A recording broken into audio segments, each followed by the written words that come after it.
மயிலாடுதுறை மாவட்டம் சீர்காழி மற்றும் அதன் சுற்றுவட்டார பகுதிகளில் உரிய மகசூல் இன்றி பாதிப்படைந்துள்ள பருத்திக்கு உரிய இழப்பீடு வழங்க வேண்டும் என விவசாயிகள் கோரிக்கை விடுத்துள்ளனர்.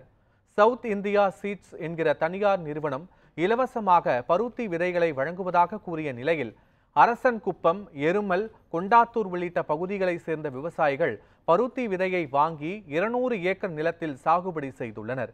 இந்நிலையில் பருத்தியில் போதிய மகசூல் இல்லாததால் அதிர்ச்சியடைந்த விவசாயிகள் தனியார் நிறுவனத்திடம் இழப்பீடு வழங்குமாறு வலியுறுத்தியுள்ளனர்.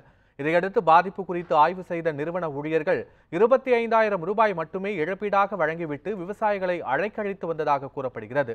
இதுகுறித்து வேளாண் துறை அதிகாரிகளிடம் புகார் மனு அளித்த விவசாயிகள் தனியார் நிறுவனத்திடமிருந்து உரிய இழப்பீட்டை பெற்றுத்தர வேண்டும் என்று கோரிக்கை விடுத்துள்ளனர்.